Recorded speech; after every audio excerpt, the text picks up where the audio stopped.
You keep asking where God is, but what if He's been building a place to meet you this whole time? Listen, lean in. This right here changes everything because Exodus 26 isn't just about curtains, wood, and gold. It's about access. It's about how a holy God chooses to come close to broken people. God told them, "Build me a dwelling," not because He needed a house, but because they needed His presence.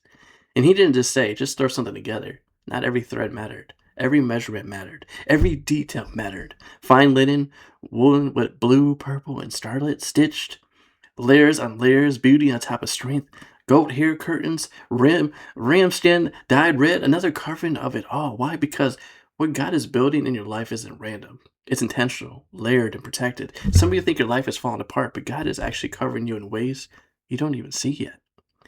Then came the structure, frames of wood, standing upright, not weak, not bending, not collapsing, held together by silver bases and gold overlayers. Hear this.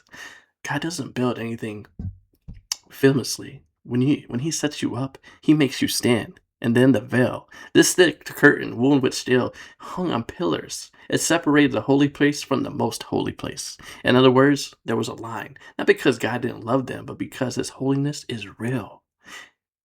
You couldn't just walk in however you felt. You couldn't bring anything dirty in something sacred.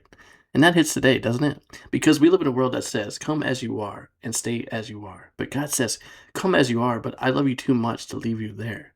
The veil was a reminder. There's more, but you're not ready yet. And still, God made a way to come close. He told him exactly where to place the ark, exactly where his presence would dwell. Not far away, not hidden forever, but right in the center of their camp.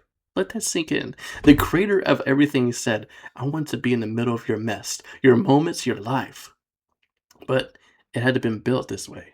Not their opinion, not their preference. His design, because God is building something sacred. He doesn't follow trends. He establishes truth. And here's the part that will shake you.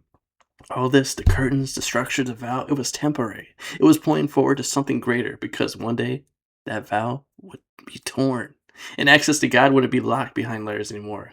But right here in Exodus 26, God is teaching them and us this. If you want to experience his presence, you don't approach it casually. You come with reserves. You come with obedience. You come willing to build his way. So the question is, what are you building your life with right now? Cheap materials, temporary coverings, or are you letting God shape something holy in you? Because he's still building, still designing, still calling people closer. And maybe, just maybe, this isn't about a tent in the wilderness. Maybe this is about your life becoming a place where God chooses to dwell.